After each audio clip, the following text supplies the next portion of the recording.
नमस्कार, popular superfast news में आपका स्वागत है। मैं हूं आपके साथ समीक्षा दादी।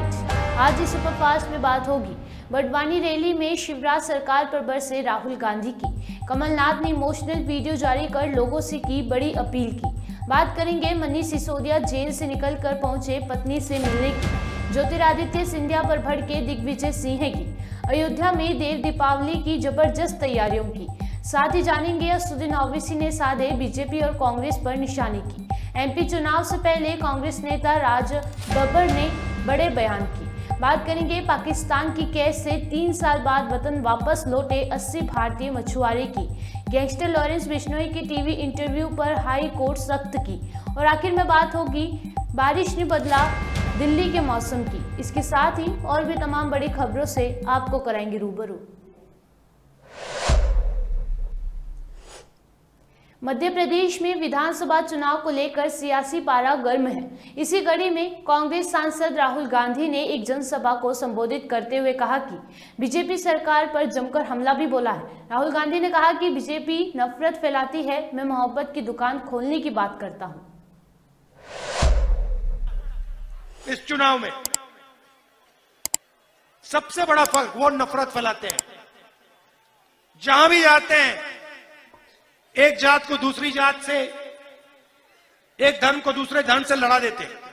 मैं कहता हूं नफरत के बाजार में मोहब्बत की दुकान खोलनी है। अब भैया अगर आदिवासियों को की भागीदारी नहीं होगी, अगर सरकार चलाने में पिछड़ों की आवाज नहीं होगी, दलितों की आवाज नहीं होगी, तो मोहब्बत की दुकान कैसे खुलेगी? कैसे खुलेगी? अगर आप लोग सरकार में शामिल ही नहीं हो, आपकी 50% आबादी आप शामिल ही नहीं हो, तो मोहब्बत की दुकान कहां से खुलेगी? खुल ही नहीं सकती, क्योंकि मोहब्बत की दुकान की नींव न्याय है। न्याय होना चाहिए, पिछड़ों को न्याय मिलना चाहिए, आदिवासियों को, दलितों को, जनरल को, सबको न्याय मिलना चाहिए। और आज अन्याय का हिंदुस्तान है। यहां पे 53 अफसर हैं, एक ओबीसी का है। 100 रुपए खर्च होते हैं, 33 पैसे ओबीसी अफसर खर्च करता है। इसीलिए मैं कहता हूं मोहब्बत की दुकान खोलनी है और सब वर्ग को न्याय मिलना चाहिए, हर वर्ग को न्याय मिलना चाहिए, कोई पीछे ना रहे। सारे किसानों को एक साथ मिलकर हिंदुस्तान को चलाना चाहिए, फायदा सबको होना चाहिए, 2-3 चुने हुए लोगों को नहीं। मध्य प्रदेश में भ्रष्टाचार के बारे में थोड़ा बताइए मुझे। ये शिवराज सरकार कितना कमीशन लेती है? 50% कमीशन लेते हैं। अच्छा, ये आपने देवेंद्र तोमर लड़का है, इसका वीडियो देखा आपने? देखा? मोदी जी ने इस पर कोई कार्रवाई की? कोई सीबीआई लगी, ईडी लगी, इनकम टैक्स लगा उस पे? यहां पे जो बच्चों को स्कूल में खाना दिया जाता है उसका पैसा इन्होंने लूटा। मध्य प्रदेश पहला प्रदेश है जहां पे मरे हुए लोगों का इलाज होता है अस्पताल में। और सबसे बड़ा स्कैम व्यापम स्कैम, जिसमें इन्होंने आपसे 1 करोड़ युवाओं को नुकसान पहुंचाया और 40 लोगों की मृत्यु हुई। पूरा शिक्षा का सिस्टम था, उसको रद्द कर दिया, उड़ा दिया इन लोगों ने।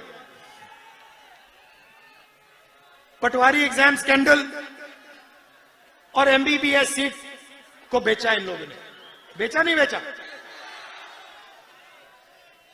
तो सबसे भ्रष्ट सरकार मध्य प्रदेश की सरकार है। भाजपा सरकार मध्य प्रदेश की सरकार नंबर 1 भ्रष्टाचार में, सबसे आगे। बेरोजगारी में मध्य प्रदेश में इस समय यदि विधानसभा चुनाव के लिहाजे से कोई सबसे हॉट सीट है तो वो है छिंदवाड़ा, जिस प्रदेश के पूर्व मुख्यमंत्री कमलनाथ अजयगढ़ माना जाता है। लेकिन इस बार विधानसभा चुनाव में पूर्व सीएम कमलनाथ से मुकाबले के लिए बीजेपी ने भी भरपूर ताकत झोंक रखी है। इसके लिए भाजपा ने युवा स्थानीय कद्दावर चेहरे विवेक बंटी साहू को कमलनाथ के सामने मैदान में उतारा है। भाजपा के घर में ही घेरने की पॉलिसी के चलते पूर्व सीएम कमलनाथ के लिए ये चुनाव एक तरफा तो नहीं लग रहा है। राउस एवेन्यू कोर्ट की अनुमति के बाद दिल्ली पुलिस के पूर्व मुख्यमंत्री मनीष सिसोदिया को उनकी बीमार पत्नी से मिलवाने लेकर आई है। सिसोदिया अपनी बीमार पत्नी से उस परिसर में मिलने जा रहे हैं जो अब आधिकारिक तौर पर दिल्ली के मंत्री आतिशी को आवंटित किया गया है। यही परिसर पहले उन्हें आवंटित किया गया था।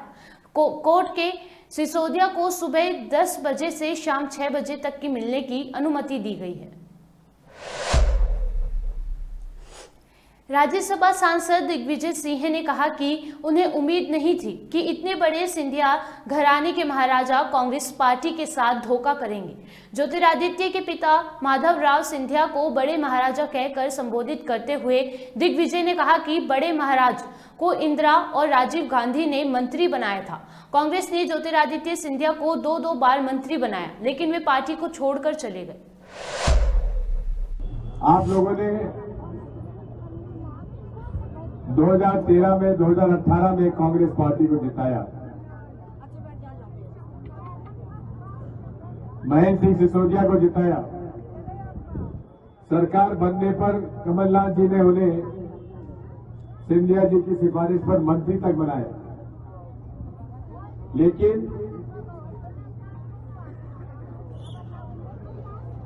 पता नहीं कितने करोड़ ले लिए संजू सिसोदिया ने, और आपने उसे जो विधायकी दी वो भी बेचकर भारतीय जनता पार्टी में शामिल हो गया। जो व्यक्ति मतदाता भाइयों और बहनों के साथ धोखा करे, आपके विश्वास को भी बेच खाए, उस पर कैसे भरोसा किया जा सकता, मैं नहीं समझ पाता। रेट लिस्ट टंगी हुई है, इतना पैसा ले आओ और मंजूरी ले जाओ।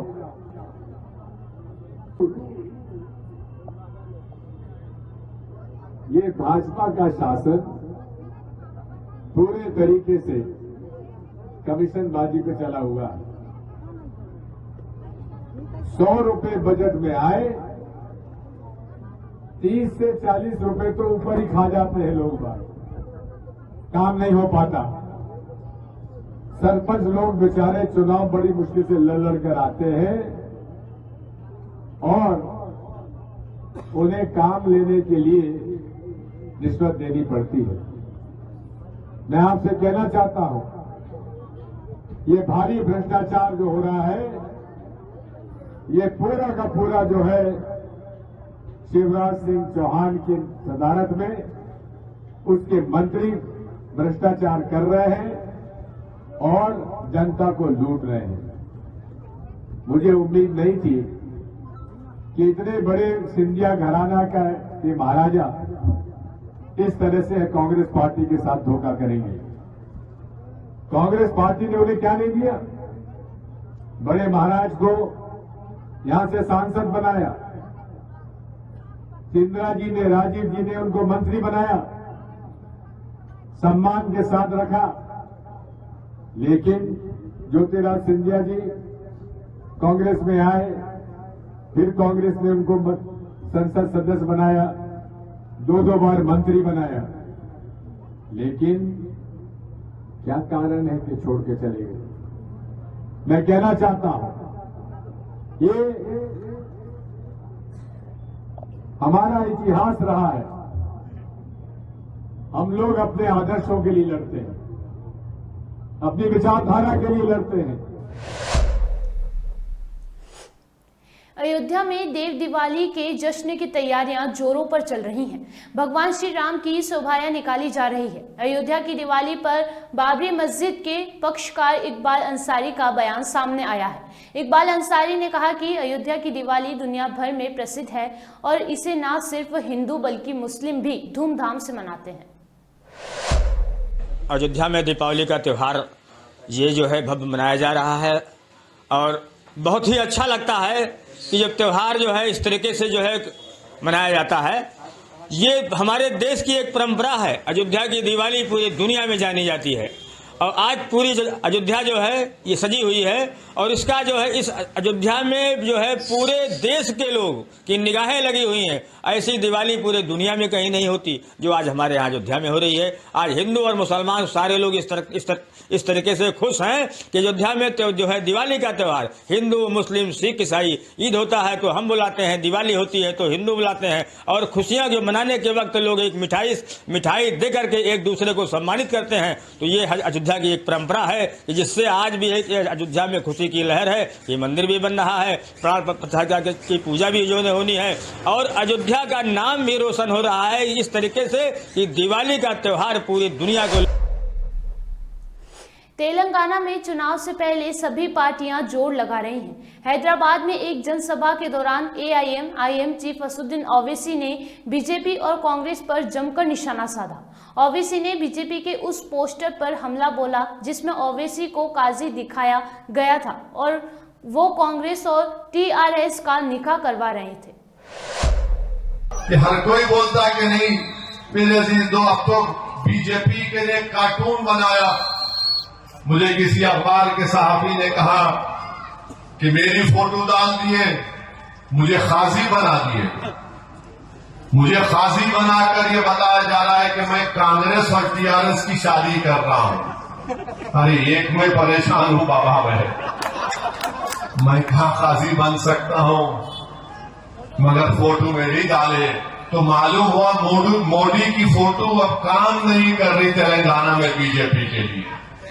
तो मालूम हुआ कि असदुद्दीन की फोटो लगाए तो ही इनको कुछ फायदा होने की उम्मीद है।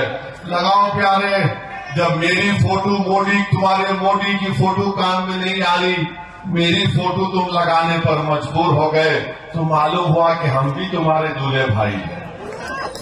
अरे क्या आप बताइए कोई तरीका है इस उम्र में कार्ड के ऊपर मेरी फोटो डालना? अरे जिसकी शादी नहीं हुई, जिसके घर में कोई नहीं है, बीजेपी वालों उनका कुछ करो तुम। जिनके पास कोई भी नहीं है आप हमारे पीछे पड़े हुए हैं। जिनके पास नहीं है उनको करो कुछ तुम। नहीं, मेरी फोटो लगा के असदुद्दीन ओवैसी खाजी है। बाबू अगर हम खाजी बन जाएंगे ना बहुत सख्त फैसले करना पड़ेगा। अगर तुम मुझे काजी बना रहे हो तो मैं बोलूंगा उतनी दूर क्यों है, उनको घर में लेके आओ। अगर मेरे को काजी बनाएंगे तुम तो मैं उनको कहूंगा इन्हें 50 साल का हो गया, कुछ तो करो इसको। तो देखो मुंह को मत लगो हमारे, तुम हमारी जबान का मुकाबला नहीं कर सकते। और अफसोस होता है कि कांग्रेस पार्टी का, मुझे किसी जर्नलिस्ट ने बताया कि कांग्रेस पार्टी ने कुछ अक़लियतों के बारे में कुछ ऐलान किया। अरे कांग्रेस पार्टी के लोगों, क्या तुम भारत के आईन को नहीं पढ़ते? भारत के आईन में, संविधान में, कॉन्स्टिट्यूशन में आर्टिकल 30 में लिखा हुआ यानी तो जबानी एतबार से, माने अगर यहां पर हैदराबाद तेलंगाना में अगर कोई टेमिलियन है तो लैंग्वेज के एतबार से अक़लियत होता है।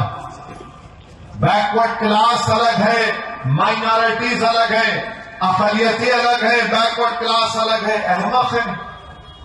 आर्टिकल 30 का जो भारत के आईन में फंडामेंटल राइट है उससे आप महरूम कर रहे हैं और ऐलान कर दे रहे आप।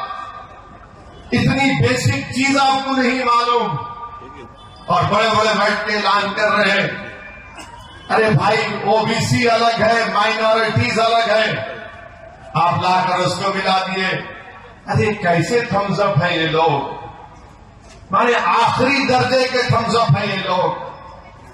इनको ये तक नहीं मालूम कि क्या माइनॉरिटीज है, क्या ओबीसी है, मगर लिख दिए। मगर लिखने से मालूम हुआ कि वो आर्टिकल 30 की मुखालिफत करने वाले हैं, वो फंडामेंटल राइट के मुखालिफत करने वाले हैं। और जो लोग तेलंगाना में आर्टिकल 30 के तहत माइनॉरिटी अक़लियती तालीम इदारे कायम किए गए, मैं उनसे कह रहा हूं कि अरे बिठाकर बड़ी बड़ी बिरयानी खिलाने से पहले देखो कांग्रेस तुम्हारी बर्बादी का सामान तैयार कर रही है। तुम अपने घर में बुलाकर बिरयानी खिला रहे हो, मगर तुम्हारे पैरों के नीचे से जमीन कांग्रेस खींचना चाह रही है। अरे तुम कमजोर हो, झुक जाओगे, मगर हम आइन को पढ़ते हैं, पीते हैं आइन को, हम जानते हैं कि माइनॉरिटीज अलग हैं, इनको प्रोटेक्शन आर्टिकल 30 के तहत दिया गया। एक साजिश के तौर पर कांग्रेस ये काम कर रही है। और इंशाअल्लाह ताला तेलंगाना की अवाम, तेलंगाना की अक़लियत और खास तौर से मुस्लिम अक़लियत तुम्हारी साजिश का शिकार नहीं होगी। तुम्हारे दिल में जो बॉक्स था वो तुम्हारे ऐलान से सामने आ चुका है। और मजलिस पर तनकीद करने वाले ये नहीं बताएंगे आपको कि अकबरुद्दीन ओवैसी के ज़ेर क़यादत अरकान असम्बली ने चीफ मिनिस्टर से आज से मेरे ख्याल से 7 या 8 साल पहले मुलाकात हुई थी। और मजलिस की नुमाइंदगी पर तेलंगाना में 201 रेजिडेंशियल स्कूल चलते हैं मुस्लिम अक़लियतों के लिए, बच्चियों के लिए अलहदा हॉस्टल और स्कूल, लड़कों के लिए अलहदा हॉस्टल और स्कूल। उसमें आज 1,30,000 बच्चे और बच्चियां पढ़ रही है। 12वीं जमात तक जूनियर कॉलेज भी बन गया। 80,000 के करीब बच्चे और बच्चियां पढ़ के निकल गए। और सारी दुनिया का हर माहिर ये कहता है कि मुस्लिम अक़लियत अगर कमजोर है, पीछे है, तो तालीम की वजह से। एक आपके रुकने असम्बली ने तालीम का एक जाल यहां पर फैला दिया और हुकूमत से नुमाइंदगी करके तेलंगाना की अवाम के लिए आज 201 रेजिडेंशियल स्कूल में 1,30,000। मध्य प्रदेश चुनाव के बीच कांग्रेस पार्टी के सीनियर नेताओं ने कांग्रेस छोड़कर बीजेपी में चले गए केंद्रीय मंत्री ज्योतिरादित्य सिंधिया पर निशाना साधना शुरू कर दिया है।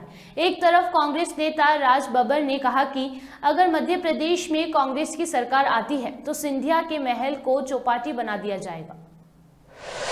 मैं पर्यटन के बारे में कह सकता हूं कि बहुत सारे हम जैसे गरीब लोगों ने महल नहीं देखे हैं।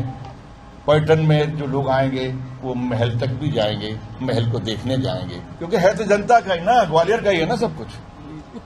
तो ग्वालियर की जनता जब चाहेगी तो पर्यटन के लिए वहां भी जाया करेगी और वहां पे जाके बाकायदा मजे के साथ में वहां पर चाट खाएगी, फिर वहीं पे दोने फेंक के आएगी। ये सब होने वाला है, क्योंकि जब जनता तय कर लेती है तो अच्छी तरह से तय करती है। क्योंकि बहुत फिकाई करी है, अब लोग करेंगे। बाकी आप सबसे यही कहूंगा भाई, सीधी सादी बात कही है कि प्रेस कॉन्फ्रेंस पे नहीं, बल्कि कम से कम आपके चेहरे देख के, बहुत से पुराने चेहरे यहाँ पर हैं, तो मैंने कहा इनके सामने मैं क्या बोलूंगा, ये तो जो चाहेंगे लिख डालेंगे और इस वक्त लिखेंगे वही तो जनता की भावना है। तो जनता की भावना से अरे पर जा नहीं पाओगे, तो इसलिए भाई मैं भी आपसे परे नहीं जा रहा, जो मुझे दिल। पाकिस्तान की जेल में बंद मछुआरों को पाकिस्तान सरकार ने रिहा कर दिया है। कराची की जेल से छूटे सभी 80 मछुआरे अमृतसर के अटारी वाघा बॉर्डर के रास्ते भारत पहुंचे। ये मछुआरे पोरबंदर के तट पर अपनी नावों से मछलियां पकड़ने के दौरान तूफान की वजह से अनजाने में भारत पाकिस्तान का बॉर्डर लांघ गए थे। ये मछुआरे 3 साल से भी ज्यादा वक्त से पाकिस्तान की जेल में कैद थे। कितने साल से जाकर के आ रहे हो? 3 साल। कितने बंदे थे आप जब पहुंचे? हम 12 बंदे थे, तो 2 लांसर थी। सभी वापस आ गए? सभी वापस आ गए। तो और भी बंदे वहाँ पे होंगे, वहाँ पे जो सजा काटने सरकारों से क्या कहोगे तुम? 184 बंदे हो रहे हैं वहाँ पे, उन लोगों को भी 2-2, 2.5 साल हो गए। गवर्नमेंट से यही गुजारिश है उन लोगों को भी जल्द से जल्द रिहा करवाए, क्योंकि वहाँ पे बंदे बीमार भी बहुत है और भी परेशानियाँ हैं। आज घर जा रहे हो, कैसा लग रहा है? बड़ी खुशी हो रही है। एक बात है कि आप जब पकड़े जाते हो आपकी बोर्ड भी पकड़ी जाती है, आपकी बोर्ड वापस नहीं देते, क्या कहते हो? बोर्ड भी वापस नहीं देते, सामान भी इतना होता है, लांच में सारा कुछ जब्त कर लेते हैं ये लोग। तो सरकारों से क्या कहती है, बोर्ड इतनी महंगी होती है, फिर बेरोजगारी, क्या कहना चाहोगे? सरकार से यही गुजारिश है कि हम लोगों के साथ अगर लांच भी दे सकते हैं तो फिर बड़ी मेहरबानी होगी। बॉर्डर से पकड़ा गया था, हमारे को ये पता नहीं है कि पाकिस्तान की सरहद है, इंडिया की है, ये हमारे को पता नहीं है। 3 साल से ज्यादा हो गया है हमारे को पकड़े हुए। तो आज घर जा रहे हो, कैसा लग रहा है? वो घर जा रहे हैं, हमारे को सबसे बड़ी खुशी है। और भी हमारा भाइयों है, इंडिया वाले भी है, पाकिस्तान में भी है, पाकिस्तान वाले, ये सामने सरकार को इसका वतन वापसी कर। गैंगस्टर लॉरेंस बिश्नोई के जेल से दिए गए इंटरव्यू को लेकर जांच के लिए बनाई गई 2 सदस्यों वाली कमेटी 7 माह बीत जाने पर भी किसी नतीजे तक नहीं पहुंच सकी है। न ही ये सुनिश्चित किया गया कि जेल से हुए इंटरव्यू के लिए कौन अधिकारी जिम्मेदार है। पंजाब एवं हरियाणा हाईकोर्ट ने मामले की गंभीरता को देखते हुए स्वतः संज्ञान लेते हुए पंजाब सरकार को जमकर लताड़ लगाई है। 10 नवंबर को जोरदार बारिश होने के बाद दिल्ली का प्रदूषण बेहद कम हो गया है। वहीं दक्षिणी राज्यों में 11 नवंबर तक भारी बारिश जारी रहने की संभावना है। मौसम विभाग ने 10 से 16 नवंबर तक का दिल्ली के मौसम का अपडेट जारी किया है, जिसके मुताबिक दिल्ली में अगले 7 दिनों तक साफ आसमान और हल्का कोहरा रहने की संभावना है। वहीं हम आपको बता दें, बारिश के बाद 24 घंटे के भीतर दिल्ली का एयर क्वालिटी इंडेक्स में 158 अंकों में कमी दर्ज की गई है। सुपरफास्ट टॉप 10 न्यूज में आज के लिए इतना ही। देश और विदेश की तमाम बड़ी खबरों से जुड़े रहने के लिए देखते रहिए पॉपुलर टीवी। धन्यवाद।